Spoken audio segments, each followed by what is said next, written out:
जय हिंद दोस्तों, आज का वीडियो उन सभी एविएशन लवर के लिए जो लोग फ्रेशर हैं और अपना करियर एविएशन सेक्टर में बढ़ाना चाहते हैं। तो रिसेंटली अभी एक एयरलाइंस के माध्यम से ग्राउंड स्टाफ के पदों के लिए वैकेंसी निकाली गई है। सिक्योरिटी, कस्टमर सर्विस और रैंप, ये 3 डिपार्टमेंट है जिनके लिए वैकेंसी निकाली गई है और यह वैकेंसी ऑल इंडिया एयरपोर्ट्स के लिए, ठीक है। मगर वीडियो स्टार्ट करने के पहले मैं आप लोगों को एडवाइस देना चाहता हूं, अगर आप लोग इस पे अमल कर लेंगे तो आप लोग कभी भी एयरपोर्ट जॉब के लिए परेशान नहीं होंगे, ठीक है। सबसे पहला प्रॉब्लम आप लोगों के साथ क्या होता है कि आप लोग किसी वैकेंसी में एप्लीकेशन करते हैं तो आपको उनके द्वारा कॉल लेटर या फिर इंटरव्यू के लिए इनविटेशन नहीं आता है। उसका सबसे बड़ा रीजन क्या है? तो उसके रीजन सिर्फ 2 हैं। अगर आपने ये गलतियां सुधार ली तो आप जिस भी इंटरव्यू के लिए एप्लीकेशन करेंगे आपको डेफिनेटली उसकी कॉल आएगी। तो पहली गलती आप लोग क्या करते हैं कि आपने कहीं पर भी किसी भी वैकेंसी का नोटिफिकेशन देखा, जैसे आज ही मैं किसी इस वैकेंसी के लिए आपको बताने वाला हूं। अब इसमें क्या है, एप्लीकेशन फीस आपकी नहीं लगने वाली है, ठीक है। आप घर में बैठे आप मेरा वीडियो देख रहे हैं, आपने देखा कि कोई वैकेंसी आई है, आपको इस वैकेंसी से कोई लेना देना नहीं है, ठीक है। सिर्फ जो में आपने क्या किया, इसका नोटिफिकेशन खोला, अप्लाई लिंक पे गए, अपनी डिटेल भर के छोड़ दिया, ठीक है। मगर आपको उस एयरपोर्ट पे काम करना ही नहीं है। आपने अननेसेसरी उस लिंक पे जाके अपनी डिटेल डाल दी और अननेसेसरी आप उस लोकेशन नहीं, आप उस कंपनी में ही ब्लॉक हो गए। फर्दर जब आप उस कंपनी में सच में काम करना चाहेंगे, सच में किसी एयरपोर्ट पे काम करना चाहेंगे और आप अप्लाई करेंगे तो आपको कॉल ही नहीं आएगी। इसलिए इस चीज को ध्यान रखना कि आप जिस एयरपोर्ट पे काम करना चाहते हैं और सच में उस कंपनी के साथ काम करना चाहते हैं तभी आप उसमें एप्लीकेशन करें। अदरवाइज अननेसेसरी किसी भी लिंक में अपनी डिटेल वगैरह फालतू में यूं ही ना डालें। दूसरी चीज ये ध्यान रखना है कि आपको आपका जो रिज्यूमे है, जो सीवी है, उसको बहुत अच्छी तरीके से बनाना है। अभी क्या है, पहले आप अपना रिज्यूमे किसी भी तरीके से बनाते थे, आप उसमें कुछ भी मेंशन करते थे, मगर आप किसी वैकेंसी में एप्लीकेशन करते थे आपको कॉल आ जाती थी। तो लोग क्या करते थे, पहले के रिज्यूमे में अपने बारे में लिखते थे, अपनी स्किल्स के बारे में लिखते थे, अपनी क्वालिफिकेशन के बारे में लिखते थे, अपनी फैमिली बैकग्राउंड के बारे में लिख देते थे, अपनी हॉबी के बारे में लिख देते थे, है ना। वो ओल्ड पैटर्न हो गया। मगर अभी न्यू पैटर्न में क्या आ रहा है, आपका जो एम्प्लॉयर जो आपको नौकरी देना चाहता है वो उसको आपसे मतलब नहीं कि आपके घर में 2 भाई हैं, 2 बहन हैं, आपके पिताजी क्या करते हैं, आपकी माताजी क्या करती हैं, आपको रनिंग पसंद है, आपको रीडिंग पसंद है, आपको म्यूजिक पसंद है, इससे कोई फर्क नहीं पड़ता है। उसको सिर्फ और सिर्फ क्या चाहिए, स्किल्स, कि आपके अंदर काबिलियत क्या है, आपके अंदर कौन सी स्किल्स है जो हमारे कंपनी में इस पोजीशन के लिए काम आएगी। तो आपको अपने रिज्यूम में अपनी फैमिली बैकग्राउंड के बारे में कुछ भी डिस्कशन नहीं करना है। आपको अपने रिज्यूम में अपनी हॉबी के बारे में कुछ भी मेंशन नहीं करना है, ठीक है। आपको अपने रिज्यूम में सिर्फ और सिर्फ अपनी स्किल्स के बारे में लिखना है कि आपने एनसीसी किया है, आपने कंप्यूटर किया है, ठीक है, आपकी क्वालिफिकेशन ये है, आपके पास एक्स्ट्रा ये है, मेरे को टैली आती है, मेरे को एआई का अच्छी तरीके से यूज करना आता है। इस तरीके से आप स्किल्स लिखिए जिससे आपका वो मतलब आपसे इंप्रेस्ड हो और आपको इंटरव्यू के लिए कॉल करे। तो ये 2-3 चीजें इनको ध्यान रखना कि आपको अननेसेसरी किसी भी वैकेंसी में एप्लीकेशन नहीं करना है। जिसमें सच में आप चाहते हैं कि हाँ मुझे इसमें जॉब करना है, वहीं पे एप्लीकेशन करें। दूसरा, आप लोग अपना सीवी अपडेट कर लें, नए जो पैटर्न के हिसाब से भी चल रहे हैं। अब आगे हम लोग बात करते हैं कि ये वैकेंसी कौन सी कंपनी के माध्यम से निकालेगी, कौन कौन सी पोस्ट है, इसमें कौन कौन एप्लीकेशन कर सकता है, एलिजिबिलिटी क्राइटेरिया क्या है, सिलेक्शन प्रोसीजर क्या है, सैलरी कितनी मिलेगी, सारी चीजें मैं आपको एक बार डिटेल से बता देता हूं, ठीक है। तो जो एयरपोर्ट जॉब वैकेंसी है, मैं आपको बता दूं, ये पूरी तरीके से फ्रेशर्स के लिए है। जो फ्रेशर हैं, जो एक एंट्री लेवल की जॉब ढूंढ रहे हैं और एयरपोर्ट में काम करना चाहते हैं, ठीक है। तो इंडिगो एयरलाइंस के माध्यम से पैन इंडिया एयरपोर्ट के लिए वैकेंसी निकाली गई है। पैन इंडिया मतलब आप किसी भी एयरपोर्ट पे इंडिया के काम करना चाहते हैं, अगर वहां पे इंडिगो एयरलाइंस का ऑपरेशन है तो वैकेंसी वहां के लिए निकाली गई है। मगर उसमें कुछ टर्म एंड कंडीशन है जिसके बारे में आगे मैं आपको बताने वाला हूं, ठीक है। तो इसमें इंडिगो एयरलाइंस के माध्यम से वैकेंसी निकाली गई है। ग्राउंड स्टाफ के लिए वैकेंसी है, ठीक है। एओसीएस डिपार्टमेंट होता है, इसमें सिक्योरिटी, कस्टमर सर्विस और रैंप, ये 3 डिपार्टमेंट हैं। ये 3 डिपार्टमेंट आपको आपकी इच्छा से नहीं मिलेंगे, आपकी परफॉर्मेंस से मिलेंगे और उनकी रिक्वायरमेंट के हिसाब से मिलेंगे। ये कंपनी डिसाइड करती है कि आप किस रोल के लिए फिट बैठते हैं, आपको कौन सा रोल देना चाहिए। ये सारा डिसीजन आपके इंटरव्यू पर बेस्ड होता है, ठीक है। हु कैन अप्लाई, इसमें ऑल इंडिया से सभी मेल और फीमेल कैंडिडेट अप्लाई कर सकते हैं। आप जिस भी एयरपोर्ट में एप्लीकेशन करना चाहते हैं आप देख लीजिए, अगर आप इसकी एलिजिबिलिटी क्राइटेरिया को पूरा करते हैं तो आप लोग उसमें बेफिक्र होकर एप्लीकेशन कर सकते हैं। ठीक है, हायरिंग एयरपोर्ट मैंने आपको बता दिया पैन इंडिया, जितने भी इंडिया में एयरपोर्ट है सबके लिए वैकेंसी निकाली गई है। ठीक है, चाहे कानपुर हो, चाहे लखनऊ हो, चाहे बनारस हो, चाहे कलकत्ता हो, चाहे मुंबई हो, चाहे दिल्ली हो, अगर वहां पे इंडिगो एयरलाइंस का ऑपरेशन है तो उसके लिए वैकेंसी निकाली गई है, मगर उसमें शर्त है, उस चीज के लिए आपको वीडियो पूरा देखना पड़ेगा।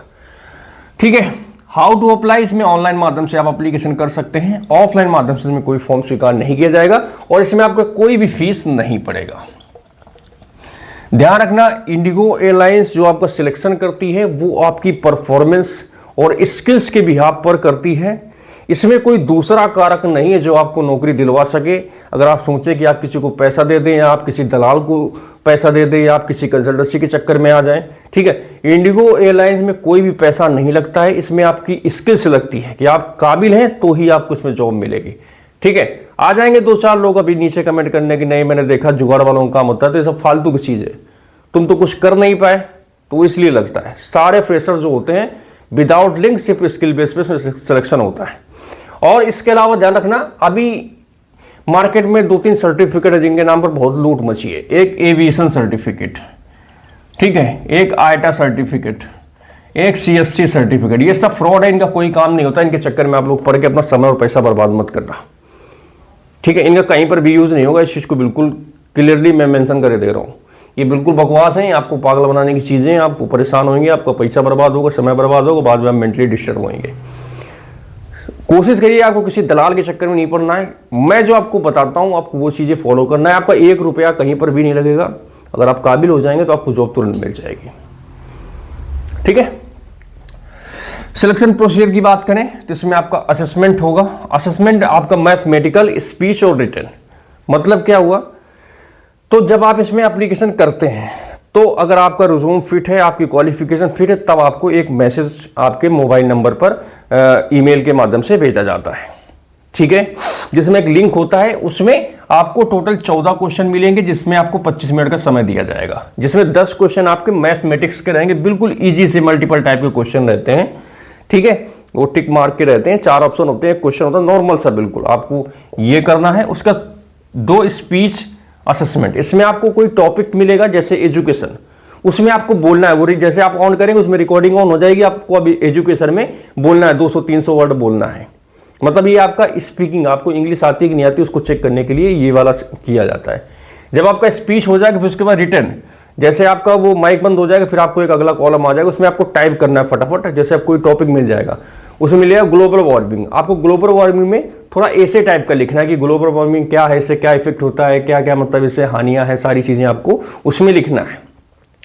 जैसे आप ये करेंगे आपको 25 मिनट में सारे तीनों पोर्शन करने, 10 क्वेश्चन मैथ के, 2 स्पीच और 2 राइट, उसके बाद आपको सबमिट कर देना है। ठीक है, जैसे आप सबमिट कर देंगे तो फाइनली आपका 2 से 4 या दिन बाद या 10 दिन बाद, या फिर अगर उनको अर्जेंट में रिक्वायरमेंट होगी तो आपको मे भी हो सकता है दूसरे दिन ही आपको इन पर्सन या फिर फेस टू फेस इंटरव्यू के लिए कॉल आ जाए। ठीक है, मगर ये जो असेसमेंट है अभी इन्होंने उन्हीं पोजीशन के लिए लाइव किया है जहां पर इनको रिक्वायरमेंट है।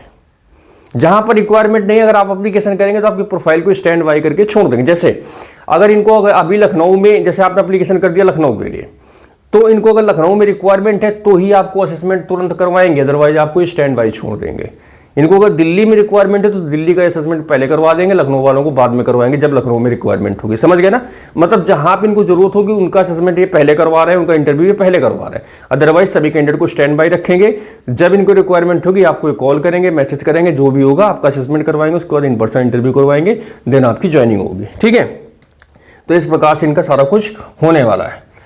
तो जो लोग असेसमेंट में सिलेक्ट होंगे फिर उनको in person face to face interview के लिए अपना एयरपोर्ट में या फिर जहां पे उनको बुलाना होगा वो अपने हिसाब से बुलाएंगे। वहां पे आपका ग्रुप डिस्कशन होगा, पर्सनल इंटरव्यू होगा और HR राउंड होगा और डॉक्यूमेंट वेरिफिकेशन होने वाला है। ठीक है, अब बात आती है कि मुझे इंटरव्यू की तैयारी करना है, मुझे नहीं पता है कि GD के राउंड क्या हो सकते हैं, पर्सनल इंटरव्यू में क्या क्या क्वेश्चन पूछे जाते हैं, तो उसके लिए ये PDF आप देख सकते हैं। इस पीडीएफ में आपको वो सारे क्वेश्चन मिलेंगे जिसमें एक एयरलाइंस पर्सनल इंटरव्यू से रिलेटेड क्वेश्चन पूछती है, जीडी के टॉपिक्स आपको मिल जाएंगे जो कि आपको इसमें स्पीच असेसमेंट और रिटन असेसमेंट में भी काफी हेल्प करेंगे। जो इसमें जीडी के टॉपिक्स हैं मोस्टली वही क्वेश्चन ज्यादा पूछे जाते हैं और पर्सनल इंटरव्यू के आपको सारे क्वेश्चन मिलेंगे, है ना। तो इसके लिए आप ये पीडीएफ देख सकते हैं। आपको अगर ये पीडीएफ चाहिए तो ये पेड पीडीएफ रहेगी, इसके लिए आपको केवल 99 रुपीज़ पे करना पड़ेगा। मोबाइल, ये जो आपको मोबाइल नंबर दिख रहा है इस नंबर पे आपको 99 रुपीज़ पे करना है, स्क्रीनशॉट भेज देना है, आपको ये पीडीएफ ये मिल जाएगी। आपके लिए बहुत ही यूजफुल पीडीएफ होने वाली है। अगर आपको चाहिए तो आप लोग इस प्रकार से इस पीडीएफ को ले सकते हैं। एज की बात करें, इसमें 18 से 27 साल एज का क्राइटेरिया रखा गया है। आप किसी भी कैटेगरी से बिलोंग करते हो, male female SC ST general OBC किसी भी कैटेगरी से आते हो, इसमें सबके लिए फिक्स है 18 से 27 साल। अगर आप इस कैटेगरी में आते हैं तो आप इसमें एप्लीकेशन कीजिए। क्वालिफिकेशन की बात करें, ग्रेजुएशन पास होना मैंडेटरी है। जो कैंडिडेट ग्रेजुएट हो चुके हैं वही लोग इसमें एप्लीकेशन करें। अपेयरिंग कैंडिडेट और लास्ट सेमेस्टर कैंडिडेट इसमें एप्लीकेशन ना करें, ठीक है। सैलरी की बात करें तो ये डिपेंड करता है कौन सी कैटेगरी के एयरपोर्ट में सिलेक्ट हुए हैं और आपका जो एयरपोर्ट है वो मेट्रो सिटी में आता है, नॉन मेट्रो सिटी में आता है। बट इसका क्राइटेरिया होता है वही 20 से 25 के बीच में आपकी सैलरी मिलने वाली। पहले इसमें 18 से 22 तक मिलती थी, मगर अभी थोड़ी थोड़ी सैलरी बढ़ गई है, तो 20 से 25 आपको कैटेगरी ऑफ एयरपोर्ट के हिसाब से सैलरी स्टार्टिंग में मिलती है। मगर जैसे आप ट्रेनिंग पास करेंगे, पुराने हो जाएंगे, तो आपको सैलरी इंक्रीमेंट और प्रमोशन दोनों के साथ में होता रहता है, ठीक है। डॉक्यूमेंट्स की बात करें तो रिज्यूम आपके पास होना चाहिए अपडेटेड, जो मैंने आपको बताया। पैन कार्ड होना चाहिए, आधार कार्ड होना चाहिए, एजुकेशनल सर्टिफिकेट होना चाहिए। ग्रेजुएशन की डिग्री होना मैंडेटरी है, बिना ग्रेजुएशन डिग्री के आप लोग इसमें एप्लीकेशन ना करें, ठीक है। पासपोर्ट इसमें होना मैंडेटरी है, बिना पासपोर्ट के भी आप लोग इसमें एप्लीकेशन ना करें। पहले पासपोर्ट बनवा लें, डिग्री ले लें, तभी एप्लीकेशन करना। फालतू एप्लीकेशन करके अपनी आप लोग प्रोफाइल ब्लॉक मत करवा लेना। आपको इस वैकेंसी एप्लीकेशन कैसे करना है, तो इस वैकेंसी का आपको एप्लीकेशन लिंक इस वीडियो के नीचे डिस्क्रिप्शन में मिल जाएगा, या फिर आप लोग इंडिगो एयरलाइंस की ऑफिशियल वेबसाइट्स के माध्यम से इसमें एप्लीकेशन कर सकते हैं, ठीक है।